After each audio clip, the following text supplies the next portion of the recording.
Welcome, fourth graders. This is the Planting Farm Chat brought to you by Lewis County Extension and the Lewis County Farm Bureau. You are going to see two different interviews of local area farmers.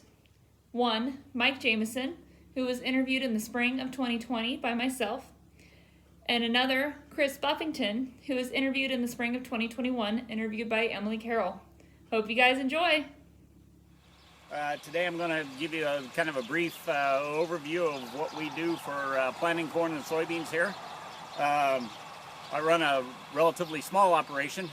We plant roughly 300 acres of corn and about 150 acres of soybeans. Seed of choice today, we're planting corn. So each bag of seed corn here has 80,000 kernels in it. Depending on the kernel size, those bags can weigh anywhere from 64 down to 35 pounds. For the most part, we want to get our corn in before the end of May. As the middle of May approaches, we start losing yield potential. And so it's critical that we get corn planted before the 20th of May if we at all possible can.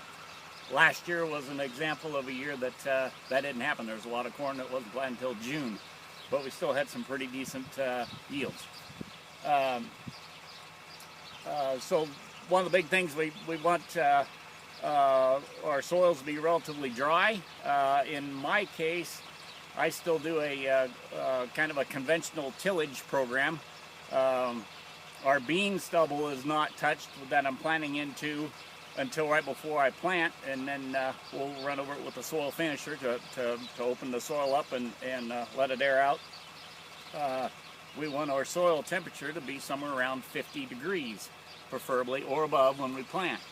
And that has also been kind of a struggle this spring. It's been a little on the cool side. So it is what it is. Every year's a little different. So in our case, like I said, we worked this ground up. I've got the planter sit over there. I have started doing end rows, and we'll commence to planting here really soon. You will notice when we get there that the equipment that I favor is or use is on the older side. Again, back to the size of our operation at 300 acres of corn and 100 acres of soybeans. It's not that I don't grasp or want new technology like a lot of farmers do. I just cannot justify doing that on my small operation. So what we do here has got some limited type technology compared to what you'll see the normal Iowa farmer have. But there's still a few of us that run in this older technology world. So this particular corn that we're growing today, it goes by days to maturity. The corn that I'm planting today, most of it is 108 day. So if we're planting this on the 23rd of April, we'll be looking at harvesting the end of September, with conditions being good. And it goes by growing degree days, which is each growing degree day is the for every day that's between 86 and 50. I can't remember what the lower number is.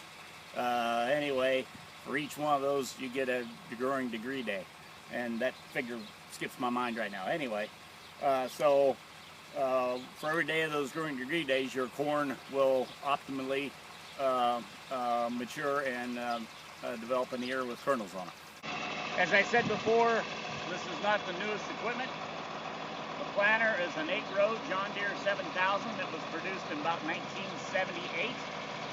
The tractor is a John Deere 4010, and it is a 1963. So I'm running a tractor older than myself and a planter that's older than Samantha by several years.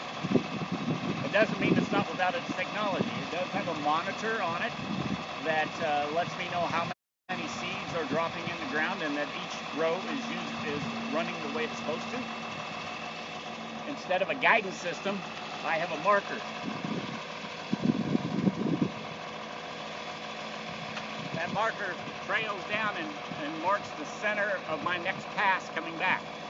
When I come back, I'll have the center of the tractor running through that marker. darker, and that makes my rows the same all the way across. I'm planting in 30-inch rows, which means there's 30 inches from the center of this row to the center of the next row. Okay? Early planters from the 1800s, when they first made mechanical planters, had a disc that spun around, and that disc had a hole in it, and every time that hole passed over an opening, a seed would drop and go into the ground. This type of planter has a finger unit, which it has a spring-loaded finger that as it goes by, it grabs a kernel of corn out of the box and drops it down into the seed tube and into the ground. I can change the rate by how that is dropped through the settings on the planter.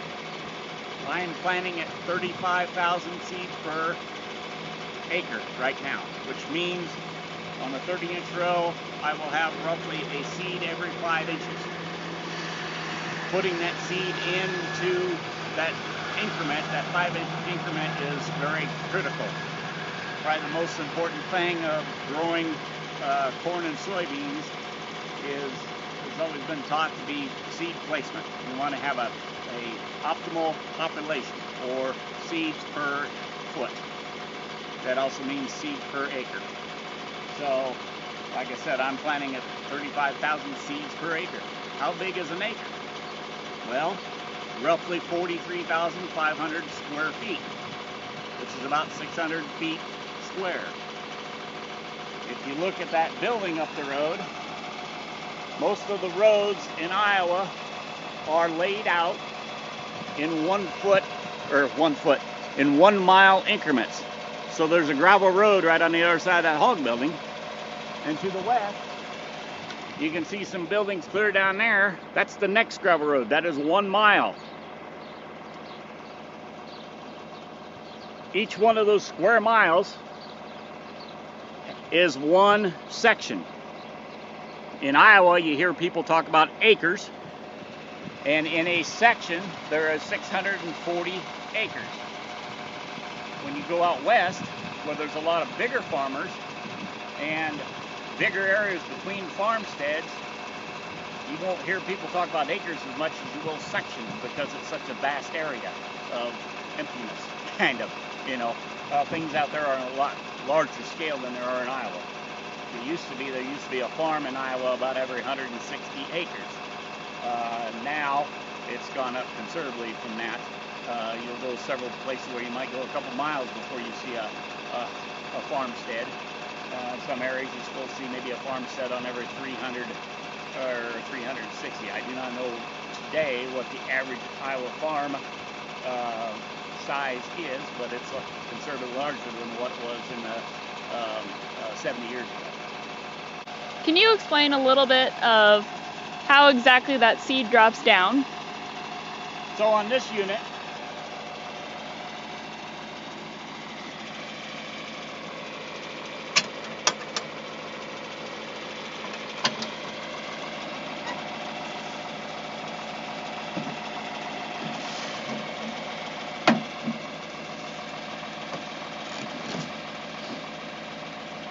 as the planter goes across the ground, it is gear driven by a chain and a transmission. And like I said before, I can change the speed of that transmission to drop more seeds per inch or per acre. As it moves, this has a finger system in it, and as it spins, as you see, corn will drop out of the bottom of that seed unit, goes into a tube, and the planter has a set of wheels that open up a trench, and that seed drops as I pull forward. Okay, and that works the same on corn and soybeans, but the technology is different. Some planters have finger pickups like this. Some planters have vacuum or air-driven units to transport the seed from the box to the ground. You'll see a lot of the newer planters have a large centralized box in the center of the planter instead of these small individuals. instead of using one of those large or one of those bags that I showed you earlier, they might use a large plastic container that usually has 40 or 50 units in each one. So it's all a matter of how big an area you're running, how big a planting you've got, and matter of efficiency on your operation. So you said that one of these wheels will open up a trench. How do you not have birds stealing the seeds afterwards?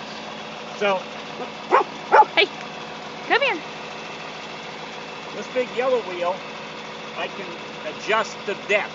And so on corn, I tried to plant my corn at 2 inches below the soil surface. This cutter that you can kind of see in the front are 2 bead plates, and they form the trench. This wheel regulates the depth. I've got lots of help here today. And as these 2 wheels go by, they then close the trench that was created at the beginning, thus sealing the top of the trench with the corn having dirt around it.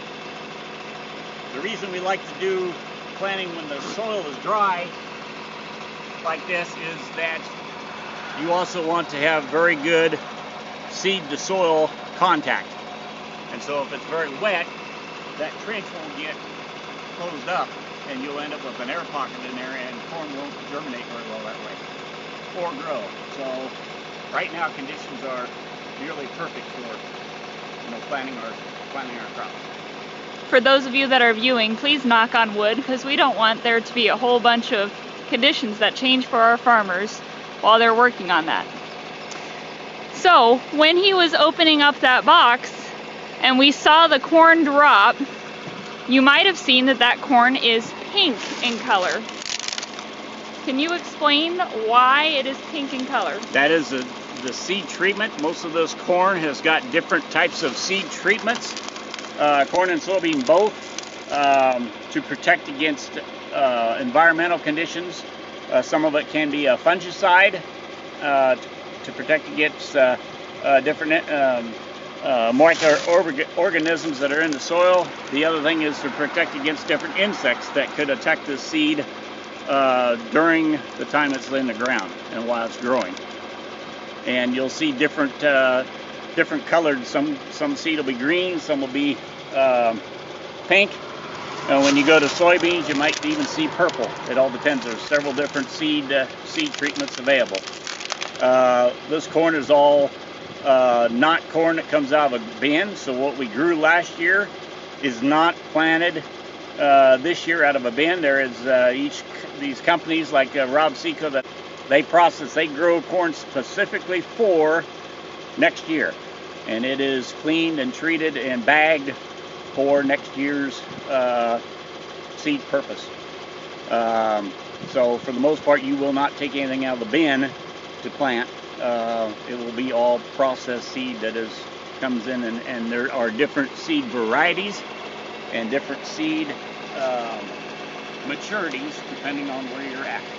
As you go into the northern part of Iowa, you'll see a lot of earlier maturing corn and soybeans because their growing season is not as long as what ours is here in southeast Iowa. On a lot of the newer equipment, there's lots of displays and stuff in the tractor that they take care of all their record keeping. Mine is in my pocket. So this particular field that I'm planting today is 80 acres. I will not plant the same variety all the way across the field. I will usually plant 3 or 4 varieties on my entire operation. So each field will usually have at least 2 varieties. Why? Because of the different characteristics. I don't want to put all in one basket, so to speak. So in my pocket ledger, I take notes as to what is planted and where, and have that for future reference later. And a lot of the newer operations have, and the computers in their tractors take care of all that data as they're planting. All right, one more question. How is this corn different from the corn that we eat, otherwise known as sweet corn? Most of that is because of the sugars that are in that corn. You could take field corn and try to eat it when it is immature, the first part of July, like your sweet corn is, but it will have a completely different taste because of the amount of starches that are in it and the lack of sugar compared to the sweet corn that you enjoy at your dinner table.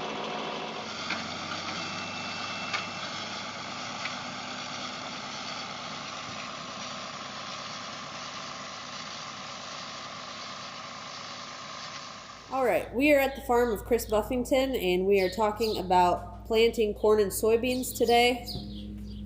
The questions we got, we're going to start with preparing for planting. Do you buy seeds from the store? I do. Can you buy seeds at Walmart? No. I buy seed at AgriLand, which is a farm service. Do you need a license to grow corn and soybeans? No, you do not. Do you have to have a big field to grow corn and soybeans? No, you do not. Why is Iowa the best place to grow corn and soybeans? It's got good fertile soil and it raises good crops. What kind of tools do you use to grow corn and soybeans? You can do as little as just a no-till planter, or you can do a lot of tillage and turning the soil and killing the weeds, and you can do maximum till or minimum till. How tall is the average soybean plant? About 3 foot. Why are there different colors of corn? There really isn't different colors of corn, unless you happen to get like an Indian corn or something like that. It would have a different colored kernel in it. Why do people say knee-high by the 4th of July? That's an old term that back when they first started farming the horses, the old boys always used to say knee-high by the 4th of July would make good corn. How tall is the corn at 4th of July now? Depending on the soil, depending on the heat and the water, a lot of times corn can be at least chest high and sometimes taller. What is the maximum height that corn stalks can grow?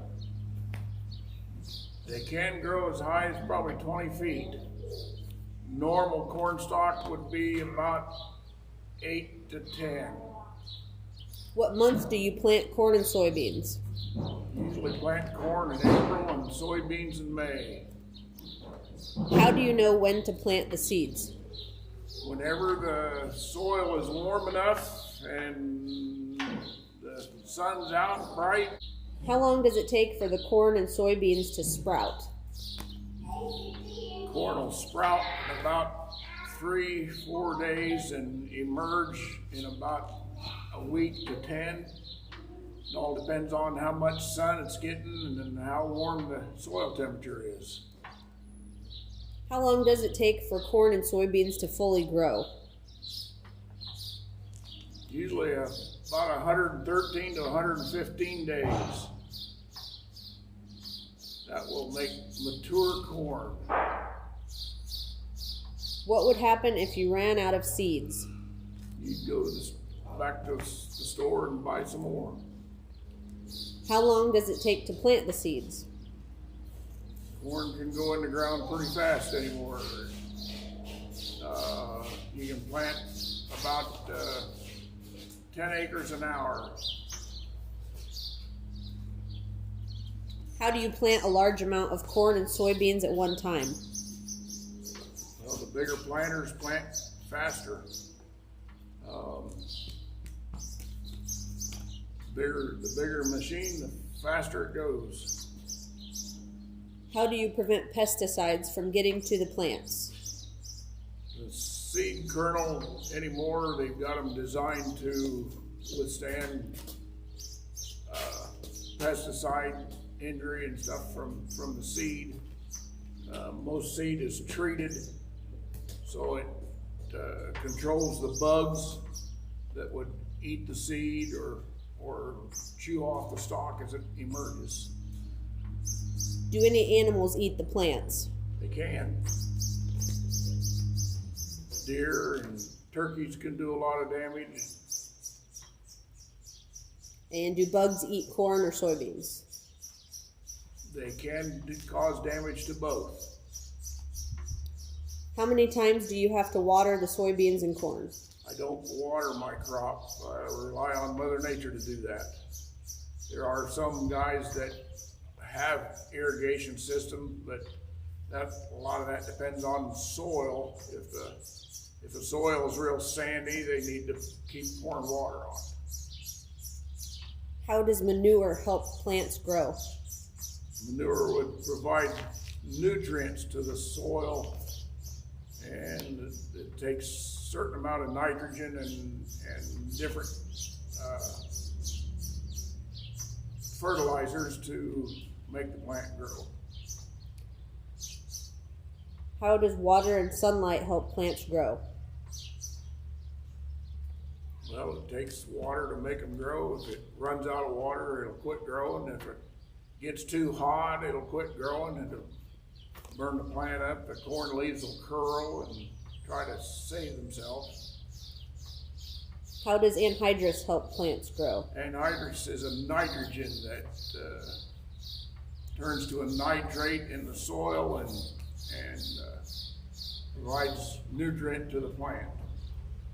How can you tell if the plants are healthy? Dark green, usually a dark green plant is a good healthy plant. How do you know if the plants are rotten? The plant would turn brown, something's killing it, either at the root or at the stem. What is the difference between corn that you eat and corn that makes cornstarch? Corn that you eat is sweet compared to the field corn. It's a sweet corn. That's why they call it sweet corn. Cornstarch is made from field corn. It's ground real fine. Do people eat soybeans? They can. What can you make with soybeans? Soy oil. Biodiesel is made with soybean plant or soybean itself. There's a lot of different things that are made with soybeans. Do you know how to turn soybeans into soy sauce? No. Are people allergic to corn and soybeans? I've never heard of people being allergic to corn or soybeans. Do other countries grow corn and soybeans? Yes. So I found in my notes, the United States is number 1, China is number 2, Brazil is number 3, Argentina is number 4, and Ukraine is number 5 in production. Are corn and soybeans invasive species? No. So invasive species are plants that are introduced to an area outside of its original range that causes harm to its new home. How do you get the plants out of the ground? We harvest both corn and soybeans with a combine. So the combine will sit here until fall, and then we'll get it out and pick corn and soybeans with it.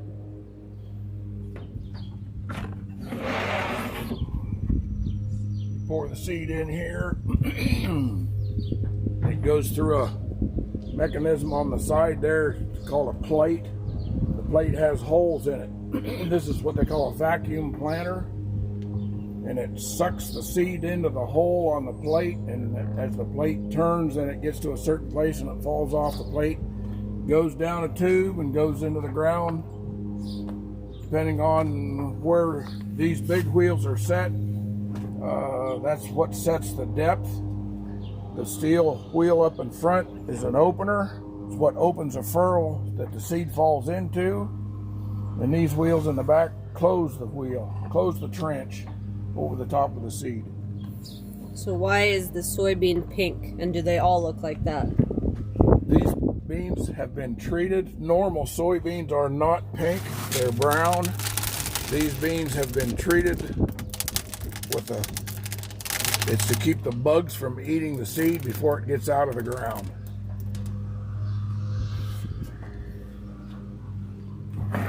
Do you want to explain the markers? marker wheels at the top unfold. Every time you turn around, the other one will fall. That wheel will turn and put a mark on the ground, and then at the front of the tractor, there's a little arrow on the front of the hood that you put in that line. It's what keeps you going straight down the field. And then do you want to explain some of the things that the monitor does? Like how you know how many seeds? Monitor in the planter, in the tractor, will tell you if one row is not planting for some reason. It'll tell you how many acres you're covering per hour. It'll tell you how many acres you've covered in a day. It'll keep track of how many acres you've covered for the whole year. The newer planters are a lot more sophisticated than the old planters, which the old planter just basically planted the corn. It didn't tell you anything. So this is a video of the planter. It's all folded up because we had it in our machine shed. We're going to go ahead and unfold it just to show you how big it gets when it goes to the field. You can see both sides come out, and that there are markers on both sides. Try and back up a little bit just to kind of give you an idea of the size.